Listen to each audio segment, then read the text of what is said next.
শেষ জামানার ফিতনা যুগটা এমন হবে যে বাহ্যিকতা আর বাস্তবতার মধ্যে আকাশ পাতাল পার্থক্য দেখতে পারবেন। মাসিহুদ দাজ্জাল এক হাতে জান্নাত নিয়ে ঘুরবে, এক হাতে জাহান্নাম। এটা রূপক অর্থে, বাস্তবিকভাবে এটা কেউ করতে পারবে না। তাকে যারা মেনে নিবে সে ওদেরকে সেই জান্নাত দিবে, মানে প্রোগ্রেস। তাকে যারা অস্বীকার করবে সে ওদেরকে আযাব দিবে, নির্যাতন করবে। এখন এখানে দেখেন বাস্তবতা আর বাহ্যিকতা এক হলো। দাজ্জালের জান্নাতি জাহান্নাম, জাহান্নামই জান্নাত। অর্থাৎ বাস্তব যেটা সেটা ফলস, যেটা সত্যটাই মিথ্যা, যেটা মিথ্যাটাই সত্য। এটাই সেই যুগ যখন নবী সাল্লাল্লাহু আলাইহি ওয়াসাল্লাম বলছেন শেষ জামানায় সত্যবাদী মানুষদেরকে বলা হবে মিথ্যাবাদী, আর মিথ্যাবাদী সবগুলোকে বলা হবে সত্যবাদী। আমানতদার ব্যক্তি, পরম আমানতদার, তাকে বলা হবে খেয়ানতকারী। আর যে ব্যক্তি খেয়ানতকারী, রিনাউন, তাকে বলা হবে আমানতদার। সবচেয়ে নিচু স্তরের মানুষকে সবচেয়ে উঁচু আসনে বসানো হবে। এমন আসছে হাদিসগুলো খালি পড়েন, এবং এই যে একটা আপনাকে দর্শন দিয়ে গেলাম, খিদর আলাইহিস সালামের দৃষ্টিভঙ্গিটা অর্জন করেন, দেখবেন আপনি অনেক কিছুই বুঝতে পারছেন যেটা সবাই পারছে না। এটা বোঝার জন্য এখন কি লাগবে, এখান থেকে আমি একটু করণীয় বলে শেষ করে দিই, অনেক লম্বা হয়ে যাবে না হলে। দেখেন, খিদর আলাইহিস সালাম কিন্তু একদিনে একা একা হয়নি। প্রথমত আল্লাহ পাক তার সম্পর্কে কি বলেছেন একটা কথা বলুন। খিদর আলাইহিস সালামকে আমি আমার পক্ষ থেকে রহমত দিয়েছিলাম। আল্লাহর পক্ষ থেকে কি দিয়েছেন আল্লাহ পাক? রহমত, দয়া। আপনি দয়ালু না হতে পারলে, আপনি যদি দয়ালু না হতে পারেন, তাহলে আল্লাহর সেই মারিফত, নূর আর জ্ঞান পাবেন না। তো আগে মানুষের প্রতি, উম্মার প্রতি, সবার প্রতি দয়ালু হতে হবে। তো হ্যাঁ, সবাই আমার ভাই, সবাই আমার উম্মার অংশ, আমি সবার কল্যাণ চাই, কেউ আমার শত্রু নয়। একটা দয়ালু মনোভাব তো লাগবে আগে। নিজের আগে মনে করেন আমি হকের ডিলার, জান্নাতের ডিলার, তোমাদের লিজ লাগলে আসো নিয়ে যাও, তাহলে তো সমস্যা। মনের মধ্যে যদি হিংসা আর বিদ্বেষ, পরশ্রীকাতরতা, অহংকারের এইসব বিষ বাষ্প পুষে রাখেন, তাহলে খিদর হবেন কিভাবে? নূর পাবেন কিভাবে? মারিফত অর্জন করবেন কিভাবে? আর হক বাতিল চিনবেনই বা কিভাবে? নিজে চিনবেন না, মানুষকে চেনাবেন কিভাবে? এই কারণে দেখবেন যে ওয়ার্ল্ড অ্যাফেয়ার্স নিয়ে কোনো কথা বলে ভবিষ্যৎবাণী হচ্ছে, অথচ এটা বাস্তব বর্তমান, সেটা খেয়াল নাই। যেটা বাস্তব বর্তমান সেটাকে ভবিষ্যৎ মনে করছে। পুরো ওয়ার্ল্ডের ইকোনমিক সিস্টেম একটা ভয়ঙ্কর হুমকির মুখে আছে। বড় বড় যারা ইকোনমিক্সট এবং যারা মিলিটারি অ্যাফেয়ার্স নিয়ে পড়াশোনা করেন, তারা বলছেন যে এই বিষয়গুলো ওয়ার্ল্ডের সামনে দাঁড়িয়ে আছে। আর পড়াশোনা করে কোরআন সুন্নাহর জ্ঞানের সাথে এই যুগোপযোগী জ্ঞানগুলোকে একত্রিত করে যখন আমরা এগুলোর সলিউশন দেওয়ার চেষ্টা করছি, বলছে গণক, বলছে ভবিষ্যৎ বক্তা, বলছে অমুক তমুক। অথচ ইসলাম, আলেম ওলামা এবং যারা দিনের দায়ী, মোবাল্লিগ, তাদের কাছ থেকে জনগণ আসলে আশা করে কি? আপনারা কি আমাদের কাছে শুধু এটাই আশা করেন? ওয়াজ মাহফিলে এখানে বসবো, সুবহানাল্লাহ বলা শেখাবো, আলহামদুলিল্লাহ বললে কত নাকি হয় এটাই শিখাবো, হ্যাঁ মাসলা মাসাইল গুলো শিখাবো, এতটুকু যথেষ্ট? হাত বাঁধবেন কোথায়, রফুল ইয়াদান করবেন কি করবেন না, আমিন জোরে নাস্তা, এগুলো নিয়ে কথা বলবো খালি? আমরা কি খালি এই আধ্যাত্মিকত্বের বিষয়গুলোই, ইবাদত বন্দেগীর জীবনের কথাগুলোই বলবো? ইসলামে কি ইকোনমিক কোনো সেকশন নাই? ইসলামে কি পলিটিক্স নাই? ইসলামে কি জিও পলিটিক্স নাই? ইসলামে কি অন্যান্য ফিলোসফিক্যাল থটসগুলো নাই? তাহলে যুগ এবং জিজ্ঞাসার সমাধান আপনারা আমাদের কাছে আশা করেন কি করেন না? যুগ এবং জিজ্ঞাসার যে সমাধান, এটা তো আপনার আলেম ওলামার কাছে আশা করবে, তাই নয় কি? না কার কাছে আশা করবে? কে দিবে আপনাকে সমাধান? এখন এই সমাধান দেওয়ার জন্য যোগ্যতা কি লাগবে? আপনাকে খিদির হতে হবে, খিদির আলাইহিস সালামের মতো দূরদর্শিতা সম্পন্ন হতে হবে। কিভাবে হবেন? ওই যে আল্লাহ পাক বলছেন আমি তাকে রহমত বা দয়া দিয়েছি। আগে দয়ালু হতে শেখেন, আগে মনের হিংসা দূর করেন, মনটা পবিত্র করেন। আগে পবিত্র হচ্ছে না, টেনশনের কিছু নাই। আল্লাহওয়ালা কোনো মানুষের কাছে আসেন, এসে পড়ে থাকেন, পবিত্র হয়ে যাবেন ইনশাআল্লাহ। আল্লাহওয়ালা যে মানুষরা আছেন, আল্লাহর মারিফতওয়ালা মানুষরা, তাদের কাছে সোহবতে গিয়ে পড়ে থাকেন 5 দিন 7 দিন 1 মাস 40 দিন, ইনশাআল্লাহ দেখবেন আপনি অনেক কিছুই শিখবেন। সবকিছু বইপত্র পড়ে শেখা যায় না, সবকিছু বইপত্র পড়ে আর এই সার্টিফিকেট অর্জন করে সব শেখা যায় না। কেন শেখা যায়? আল্লাহ পাক বলছেন আতাইনাহু রাহমাতাম মিন ইনদিনা ওয়া আল্লামনাহু মিন লাদুন্না ইলমা। এই হচ্ছে পয়েন্ট। আল্লাহ বলছেন আমি খিদিরকে আমার পক্ষ থেকে জ্ঞান শিখিয়েছি। কার পক্ষ থেকে? আমি আবার বলছি ওয়া আল্লামনাহু মিন লাদুন্না ইলমা, আমি খিদির আলাইহিস সালামকে আমার পক্ষ থেকে জ্ঞান শিখিয়েছি। আল্লাহর পক্ষ থেকে তার কাছে জ্ঞান ছিল। খিদির আলাইহিস সালাম কয়টা ডিগ্রি অর্জন করেছেন? কয়টা সার্টিফিকেট? কোন কোন স্কুল কলেজ ইউনিভার্সিটি? তিনি কি হার্ভার্ডে পড়েছিলেন? তিনি কি কেমব্রিজে পড়েছেন? আমাদের প্রাচ্যের অক্সফোর্ডে পড়েছেন? তো এখানে পড়েও খিদির হতে পারছি না কেন? তাহলে সমস্যা কোথায়? তার মানে জ্ঞান শুধুমাত্র প্রোটেস্ট্যান্ট ভার্সনে সার্টিফিকেট অর্জন করা নয়, আর বইপত্রের খালি লেটার্সগুলোকে মুখস্থ করা নয়, এগুলোই জ্ঞান নয়। যতক্ষণ পর্যন্ত এগুলোর আমল না আসবে এবং আল্লাহওয়ালা মানুষের সোহবতে না থাকবে, আত্মশুদ্ধি অর্জন না হবে, কলব পরিষ্কার না হবে, ততক্ষণ পর্যন্ত আল্লাহর মারিফত পাবেন। আমি কি কথা বুঝতে পারছি? একটু উঁচু স্তরে কথা বলছি হয়তো আপনাদের সামনে, কিন্তু কথাগুলো খুব ইম্পর্টেন্ট। আপনারা পরে বুঝবেন, রেকর্ডিং হচ্ছে, পরে বারবার শুনেন। শুধুমাত্র প্রোটেস্ট্যান্ট ভার্সনে এগুলো মুখস্থ করার মধ্যে জ্ঞান সীমাবদ্ধ নয়। এটা আপনি পড়লেন, বই সার্টিফিকেট অর্জন করলেন, আপনি ডক্টর হতে চান, আমার পাশে একটি ডক্টর বসে আছে, এমন যদি আমি বলি যে আপনি ডক্টর হতে চান, অর্থোপেডিক্সের বইগুলো আপনাকে দিয়ে দিলাম, বাসায় গিয়ে পড়েন, ডক্টর হয়ে যান, হবে? পারবে কি কে পড়তে? তাকে মেডিকেল কলেজে ভর্তি হতে হবে, ক্লাস করতে হবে, তার চেয়ে বড় বড় ডক্টরদের সোহবতে থেকে জ্ঞান শিখতে, প্র্যাকটিক্যাল করতে হবে, কত কাজ। এই কাজগুলো আমরা দিনের ক্ষেত্রে করতে চাই না। আমি একটা বিষয় থেকে ফোকাস করছি, খিদির না হতে পারলে সে জামানায় টেকা যাবে না। কারণ এই জামানা রিয়েলিটি আর বাস্তবতার মধ্যে কোনো মিল নাই। দূরদর্শিতা লাগবে, চিন্তা হবে, চিন্তা হলে নূর লাগবে। ওই যে বললাম, নূর আপনাকে অন্ধকার জাহিলিয়াতে আলোর পথ দেখাবে, অন্ধকার থেকে আলোর পথ দেখাবে ইনশাআল্লাহ। তো প্রথমে লাগবে জ্ঞান, দয়া, একটা কলবুন সালিম, প্রশান্ত হৃদয়, আল্লাহ পাকের মারিফত এবং আল্লাহর নূর অর্জন হবে কিভাবে? প্রথমে আপনি জ্ঞান অর্জন করে আমল করবেন, এরপর আল্লাহওয়ালা মানুষের কাছে থাকবেন, তাদের সাথে সম্পর্ক রাখবেন, আলেম ওলামা থেকে ডিটাচড হয়ে থাকবেন না, কখনো না। তাদের সোহবতে গিয়ে গিয়ে পড়ে থাকবেন। সপ্তাহে 5 দিন কাজ করছেন, 2 দিন তো ফ্রি আছেন, 2 দিনের মধ্যে 1 দিন সময় দিবেন, পারা যাবে না? বহু ওলামায়ে কেরাম বাংলার আনাচে কানাচে কাজ করছেন, অফলাইনেই, অনলাইনে তাদেরকে পাবেন না আপনি। এমন আল্লাহওয়ালা মারিফতওয়ালা মানুষ আছে বাংলাদেশের মাটিতে যাদেরকে আপনি অনলাইনে একটা ছবিও খুঁজে পাবেন আছে। আমরা বাধ্য হয়ে প্রকাশ হয়ে গেছি, এখন তো ছবি মূর্তি এটা আমরা তো অ্যাভয়েড করতে পারছি না। আর আমি বারবার নিষেধ করার পরেও এই কাজগুলো আপনারা করছেন, এটাকে আমি আসলে খুব একটা সাপোর্ট করি না, কিন্তু বাধ্য হয়ে যাচ্ছে অনেক সময়। আল্লাহ পাক মাফ করে দেখ, দোয়া করুন। চেষ্টা করছি যেগুলো থেকে বের হওয়া, কিভাবে বের হওয়া যায়। তো শুধুমাত্র নিজে নিজে জ্ঞান অর্জন নয়, আমল দরকার, সোহবত দরকার। আর কি দরকার বললাম? কলবুন সেলিম, প্রশান্ত একটা হৃদয় দরকার, আল্লাহ নূর দরকার, মারিফত।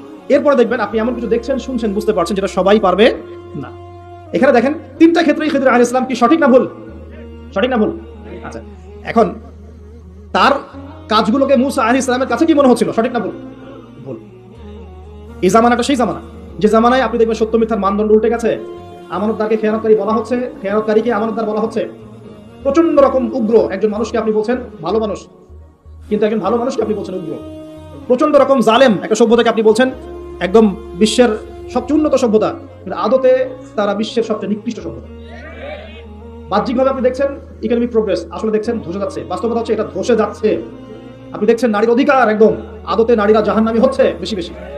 বাহ্যিকভাবে দেখছেন যে পোশাক চেঞ্জ হয়ে যাচ্ছে, ছেলের পোশাক মেয়ে, মেয়ের পোশাক ছেলে, তাই না? এটা শুধু বাহ্যিক পোশাকই হচ্ছে না, এটা আপনার সমাজের ফাংশনাল রোলটাও চেঞ্জ হচ্ছে। সমাজের ফাংশনাল রোলের মধ্যে মেয়ে ছেলের জায়গায় আসছে, ছেলে মেয়ের জায়গায় আছে। ভিতর থেকে দেখা শেখেন আপনি, ভিতর থেকে দেখা শেখেন।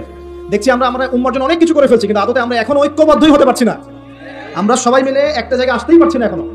ছোটখাটো বিষয়গুলোকে অনলাইন অফলাইন গরম করে রেখে দিচ্ছে একেবারে, তাই না? অথচ বাস্তবতা হচ্ছে দিন দিন মানুষ খ্রিস্টান হচ্ছে, দিন দিন মানুষ কাদিয়ানি হচ্ছে, দিন দিন মানুষ শিয়া হয়ে যাচ্ছে, উম্মার ঐক্য বিনষ্ট হচ্ছে। মিডিয়া, প্রযুক্তি, ফাইন্যান্স সব পশ্চিমারা নিয়ে নিচ্ছে। আমরাই বসে বসে এইভাবেই আছি, আপোষ ইখতিলাফ। এগুলো টোটালি টাইম ওয়েস্ট করা। আর কি বলবো, এগুলো থেকে দূরে থাকতে গিয়েও পারা যাচ্ছে না, মানুষ জোর করে টেনে নিয়ে আসছে এখানে। দূরে থাকতে গিয়েও পারা যাচ্ছে না, মানুষ জোর করে টেনে নিয়ে আসছে এখানে। বিশ্বে কত বড় বড় ইস্যু চলছে, কোনো ইস্যু নিয়ে কোনো কথা নাই। কয়েকদিন আগে হ্যালোইন না হলোইন একটা উৎসব হয়েছে না আরবে, একটা ঘন্টাওয়ালা কোনো কথা বলে নাই। একটা ঘন্টা, কোনো ঘন্টাওয়ালা একটা কথা বলে নাই এই উৎসব নিয়ে। বলেছে? বলে নাই। ইয়েমেনে বোম্বিং, বহু শিশু, মাসুম শিশুকে টোটালি ম্যাসাকার, কিল করা হয়েছে, একটা কথা বলে নাই। বলেছে? একটা স্ট্যাটাস দেয় নাই। আমাকে খুঁজে নিয়ে দেখেন। পেট্রোল এবং ডলার এই মনিটরি সিস্টেম চলেছে, এর ফলশ্রুতিতে ডলার হয়েছে সারা ওয়ার্ল্ডের রুলিং কারেন্সি। একটা অন্যায় প্রতিবাদ করা হয়নি। সিনেপ্লেক্স, অশ্লীলতা, মাদক, এসবের বিরুদ্ধে যারা যারা কথা বলেছিলেন সবগুলোকে ঢুকিয়ে রাখা হয়েছে ভিতরে। ঘুমটাওয়ালা একজন একটা কথা বলেন, একটা কথা বলেন, একটা কথা না। বিশ্বের এই যে কয়দিন আগে নবী সাল্লাল্লাহু আলাইহি ওয়াসাল্লাম অবমাননা ইস্যু হয়েছিল না, জেনারেল ভাইরা আন্দোলন করেছিল রাস্তাঘাটে, জেনারেল ভাইরা। তখন এরাই ঘুমটা দিয়ে বলেছে যে এসব করা যাবে না, নবী প্রতিবাদ করা যাবে না, নবী সাল্লাল্লাহু আলাইহি ওয়াসাল্লামের অবমাননার কোনো প্রতিবাদ করা যাবে না, এটা নাকি অন্যায় হচ্ছে। কি করতে হবে? ঘরে কোণে ফিসফিস করে কানে কানে বলতে হবে, জানো নবীকে না একজন অবমাননা করেছে, অনলাইনে বলা যাবে না। বলেনি? মানুষ সব ভুলে গেছে নাকি? এই কয়দিন আগে তাবলিগ জামাত, একটা মাকবুল জামাত বাংলাদেশের সারা সাবকন্টিনেন্টের একটা মাকবুল জামাত, কয়দিন আগে বলেছিল নিষিদ্ধ, ব্যান্ড, বলে নাই? বিগার ইস্যুস গুলো নিয়ে ওয়ার্ল্ড অ্যাফেয়ার্সে কি হচ্ছে, দেশের অর্থনীতির কি হচ্ছে, সামনে একটা ইকোনমিক স্যাংশন আসছে, দুর্ভিক্ষের মতো অবস্থা তৈরি হচ্ছে, কি হবে এখানে, কি করবে মানুষ? কোনো সলিউশন নাই। উম্মার বিভক্তি কিভাবে ঐক্যবদ্ধ হবে, কোনো প্রচেষ্টা নাই। কিভাবে ইকোনমিক্যালি আমরা শক্ত হবো, সামাজিকভাবে ইসলাম কায়েম হবে, ইসলামের বিধানগুলো বাস্তবায়িত হবে, কোনো চেষ্টা নাই। কথা কি নিয়ে জানেন? ঘাম কেন পেলো বেটা, আমি পেলাম না, সে কেন পাইল? আশ্চর্য একটা কথা, অদ্ভুত। মানে কত নিচু মানসিকতার মানুষ হলে এই ছোট ছোট বিষয়গুলোকে নিয়ে মানুষকে ব্যস্ত রাখতে পারে, আল্লাহর কসম আমি জীবনে দেখি নাই, কসম আল্লাহ। কত নিচু মানসিকতার মানুষ হলে এই ধরনের ইস্যুসগুলোকে নিয়ে উম্মাকে ব্যস্ত রাখতে পারে, আল্লাহর কসম এরকম মিন মাইন্ডেড মানুষ আমি জীবনে দেখি না। এগুলো তো দলিল দিতে পারবেন, আপনি কি দলিল দিতে পারবেন? কেমন ছিল, কি ছিল, কোথায় লেখা আছে? পারবেন না।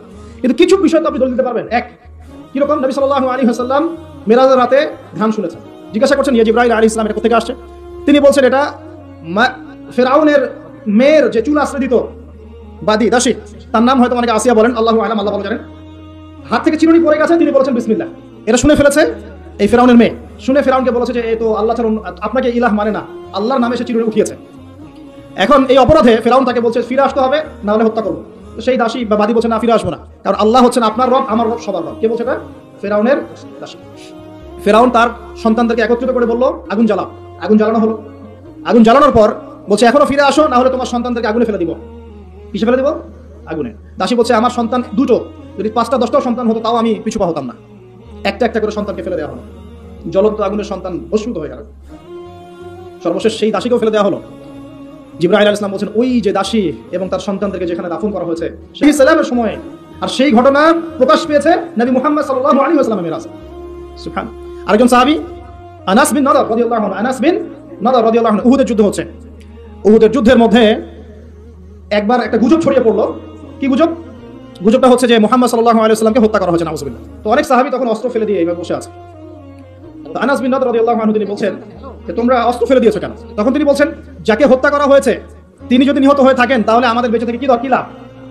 এখন তিনি ছুটছেন, ঘোড়সওয়ার হয়ে ছুটছেন। এক পর্যায়ে তিনি বলছেন সাদ বিন মুয়াজ রাদিয়াল্লাহু আনহুকে, হে সাদ বিন মুয়াজ। তো আনাস বিন নাদর রাদিয়াল্লাহু, আমি পয়েন্ট আউট করে দেই, রাসূল সাল্লাল্লাহু আলাইহি ওয়াসাল্লাম মেরাজের রাতে ঘ্রাণ পেয়েছেন।